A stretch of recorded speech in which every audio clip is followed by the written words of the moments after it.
नमस्कार, मैं हूँ आपके साथ कंचन मिश्रा। अपडेट मीडिया 24x7 में आप सभी का स्वागत है। अपडेट मीडिया 24x7 के समस्त परिवार की ओर से आप सभी को गणतंत्र दिवस की बहुत बहुत शुभकामनाएं।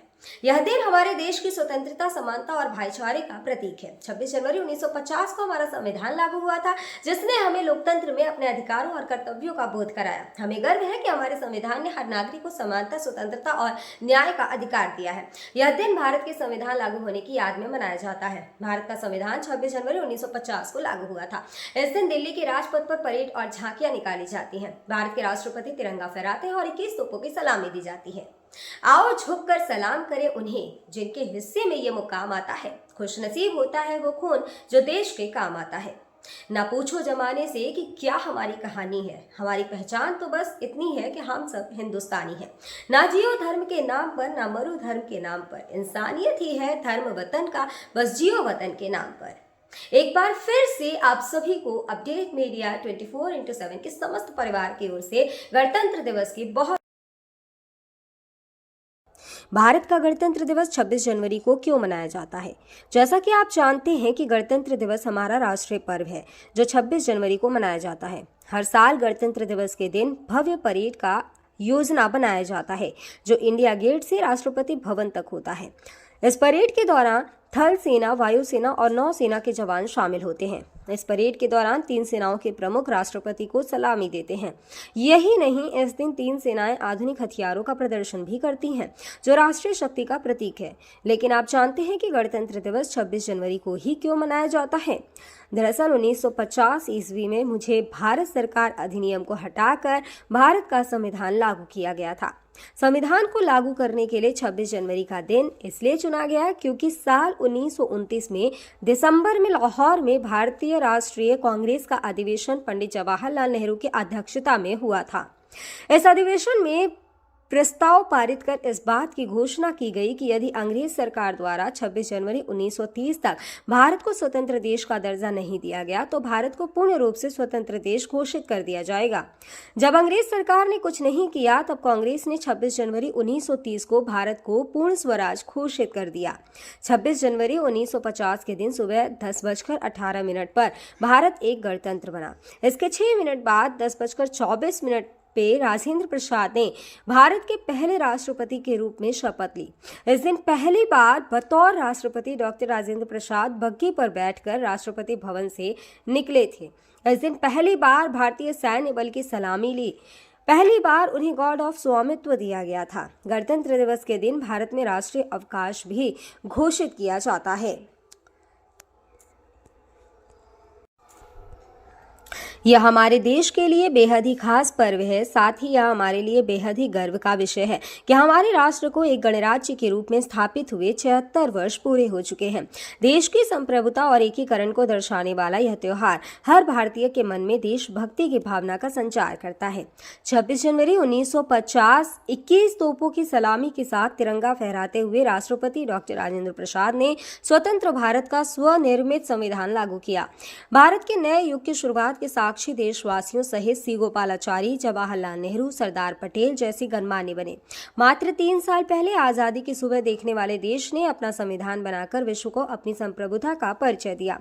हालांकि ये डगर इतनी आसान नहीं थी। इतिहास के पन्नों को टटोले तो मालूम होता है कि स्वराज के साथ ही अपने संविधान, हक और हुकूम की लड़ाई बेहद चुनौती भरी थी।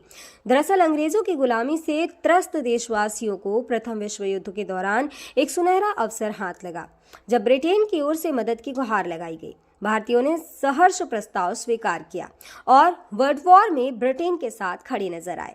यह उद्देश्य के साथ कि उन्हें आगे चलकर अंग्रेजों की हुकूमत से आजादी मिल जाएगी। लेकिन एक बार फिर अंग्रेज अपनी बात से पलटते नजर आए और आजादी के बदले लेकर आए भारत सरकार अधिनियम 1919। इस अधिनियम का असर ये रहा कि देश के कुछ बड़े प्रांत में दोहरी शासन प्रणाली व्यवस्था लागू हुई। इसके तहत स्वास्थ्य, शिक्षा, कृषि जैसे विषयों को भारतीय मंत्रियों के सम्मुख सौंप दिया गया था। वहीं दूसरी तरफ से सैन्य, रक्षा और विदेशी मसले जैसे अहम मुद्दे वायसराय के अधिकार क्षेत्र में रहे। इसके अनुरूप भारतीयों को यह आश्वासन दिया गया कि इस अधिनियम से पड़ने वाले प्रभावों का विषय में भविष्य में आकलन किया जाएगा। अंग्रेजों के इसी कदम ने जमीन तैयार की साइमन कमीशन की। जो साल 1928 में भारत की धरती पर दाखिल हुआ। साइमन कमीशन ने बड़े ही नाटकीय अंदाज में संवैधानिक सुधारों की समीक्षा कर अपनी रिपोर्ट तैयार की। लेकिन अब समय बदल गया है। अब देशवासी अंग्रेजों के बहकावे में नहीं आने वाले थे, क्योंकि स्वराज के साथ साथ अपने संविधान की मांग भी धीरे धीरे देशवासियों के मन में परवान चढ़ने लगी थी। साइमन कमीशन रिपोर्ट के बाद देश भर में जमकर आंदोलन हुए। इसे शांत करने के लिए ब्रिटिश सरकार ने राउंड टेबल कॉन्फ्रेंस का आयोजन किया। हालांकि देश के सभी वर्ग के नेता इसमें शामिल नहीं थे, इसलिए ये एक असफल प्रयास सिद्ध हुआ। लेकिन जहां एक तरफ ब्रिटिश हुकूमत भारतीयों के इरादों को एक बार फिर भुलाने के जद्दोजहद में लगी थी, तो वहीं दूसरी तरफ देश के वीर सपूतों ने अपने संविधान का खाका तैयार भी कर लिया था। साल 1928 में मोतीलाल नेहरू सहित 8 कांग्रेस नेताओं ने एक संविधान का मसूदा तैयार किया, जिसकी नींव 1921 में भारतीय राष्ट्रीय कांग्रेस के कराची अधिवेशन में तय की गई थी। इस तरह स्वतंत्र भारत के संविधान की रूपरेखा सजने लगी थी। समय का पहिया आगे बढ़ता गया। फिर आया गवर्नमेंट ऑफ इंडिया एक्ट 1935, जिसे हमारे संविधान का संरचनात्मक आधार कहा जाता है। दूसरे शब्दों में कहें तो यह एक फाउंडेशन बन गया, जिसके ऊपर मौजूदा संविधान की भव्य इमारत खड़ी हो गई। एक्ट 1935 भारत के लिए आज़ादी की सुगबुगाहट के साथ आया, लेकिन आज़ादी की आहट के साथ मुस्लिम लीग और कांग्रेस के बीच मतभेदों की खाई गहरी होती जा रही थी। दोनों के बीच तल्खियां इतनी बढ़ चुकी थी कि बुनियादी मुद्दों पर भी समझौते की गूंज तक नहीं रही थी। हालांकि इन सभी विवादों से आगे बढ़ते हुए भारतीय नेता अपने लक्ष्य की ओर बढ़ रहे थे। दूसरे विश्व युद्ध के दौरान 1945 में सभी पार्टियों की सहमति से संविधान का प्रारूप तैयार कर लिया गया था, जिसे सार्वभौमिक वयस्क फ्रेंचाइजी स्वतंत्रता और समानता के साथ अल्पसंख्यकों के अधिकारों की रक्षा का विशेष ध्यान रखा गया था। इसके साथ ही भारत छोड़ो आंदोलन और आजाद हिंद फौज की निर्भीकता ने अंग्रेजों ने भारत में अनंत काल तक राज करने का सपना चूर चूर कर दिया था। जैसे जैसे भारतीय राष्ट्रीय आंदोलन जोर पकड़ता गया, ब्रिटिश हुकूमत पर संविधान निर्माण के लिए संविधान सभा के गठन का दबाव भी बढ़ता गया। इस गहमा गहमी के बीच आखिरकार 9 दिसंबर 1946 में नई दिल्ली के संवैधानिक हॉल में संविधान सभा की पहली बैठक हुई, जिसमें महात्मा गांधी को छोड़कर उस वक्त के राष्ट्रीय आंदोलन से जुड़ी करीब हर बड़ी शख्सियत शामिल थी, जिसका मुस्लिम लीग ने भारत को 2 हिस्सों में बांटे नए मुल्क पाकिस्तान की मांग को लेकर बैठक का बहिष्कार किया। लिहाजा पहली बैठक में कुल 207 सदस्यों ने हिस्सा लिया, जहां सभा के सबसे वरिष्ठ सदस्य डॉक्टर सच्चिदानंद सिन्हा को सभा का अस्थायी सदस्य चुना गया। हालांकि 2 दिन बाद 11 दिसंबर को डॉक्टर राजेंद्र प्रसाद सभा के अध्यक्ष निर्वाचित हुए और डॉक्टर एच.सी. मुखर्जी और वी.टी. कृष्णमाचारी को सभा का उपाध्यक्ष बनाया गया।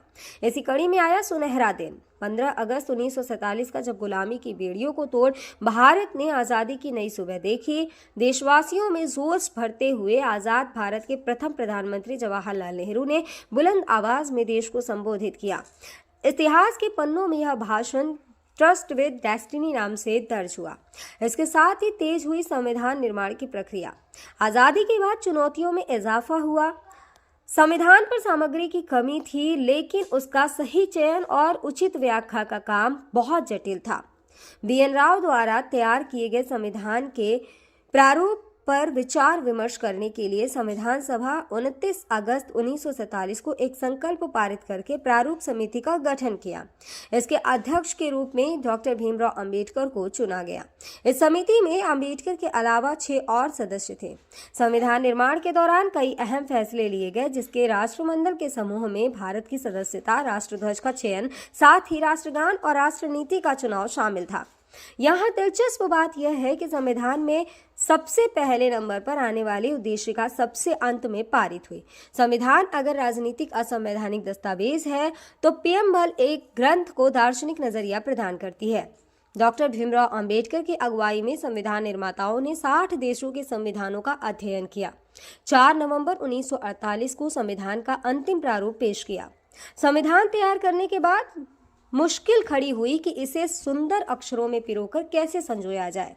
इस उधेड़-बुन के बीच प्रेम बिहारी नारायण रायजादा का नाम सामने आया, जो कि अपने दौर के सबसे विख्यात कैलीग्राफर थे। उसके बाद भारत का संविधान प्रेम बिहारी नारायण रायजादा सुलेख फॉन्ट में लिखा गया। उसके प्रत्येक पृष्ठ को नंदलाल बोस के मार्गदर्शन में शांति निकेतन के कलाकारों द्वारा अलंकृत किया गया। इस तरह कुल 2 साल 11 महीने और 18 दिनों में विश्व के सबसे बड़े लोकतंत्र का स्वनिर्मित संविधान बनकर तैयार हुआ। आधिकारिक तौर पर 26 नवंबर 1949 को संविधान को पारित किया गया, जिस पर संविधान समिति के 15 महिलाओं सहित 284 सदस्यों ने हस्ताक्षर किए। वहीं संविधान लागू करने के लिए 26 नवंबर को चुना गया, क्योंकि 26 जनवरी 1930 को भारतीय कांग्रेस के लाहौर अधिवेशन में पूर्ण स्वराज का प्रस्ताव रखा गया था।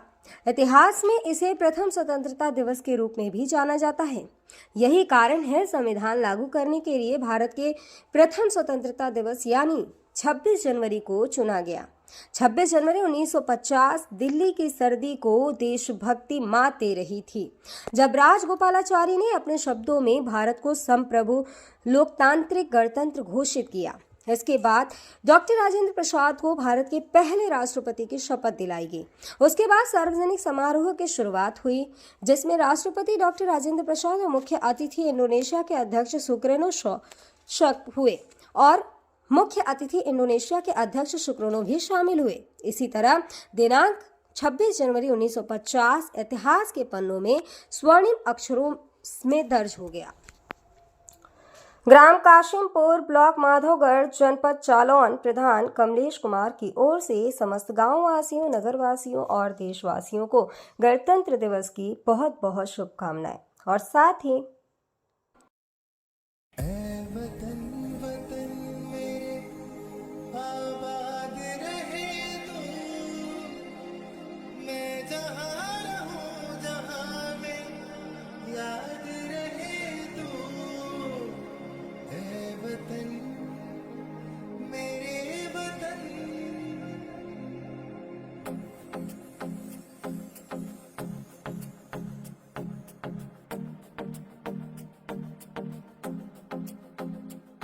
मेरा रंग दे,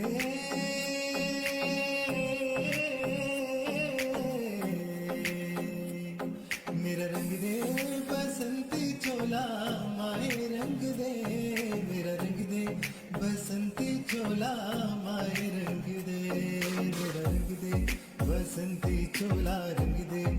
भारत में एक और बीमारी ने दस्तक दे दी है। ये बीमारी है HMPV। चीन के बाद अब भारत में भी HMPV ने दस्तक दे दी है। भारत में HMPV के 2 केसेस मिले हैं, जिसके बाद लोगों के मन में डर और सवाल पैदा हो गए हैं। सवाल ये कि HMPV वायरस क्या है, HMPV वायरस के लक्षण क्या है, HMPV वायरस से कैसे करें बचाव, और क्या HMPV कोई नया वायरस है? अगर आपके मन में भी ये सवाल है तो यहाँ आपको हर सवाल के जवाब मिल जाएंगे।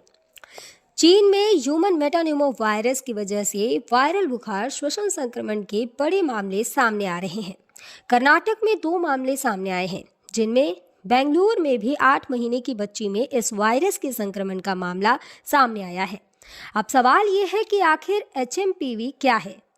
HMPV यानी ह्यूमन मेटान्यूमो वायरस एक श्वसन वायरस है जो फ्लू जैसे लक्षण पैदा करता है। अब निचले और ऊपरी श्वसन संक्रमण जैसे सर्दी का कारण बनता है।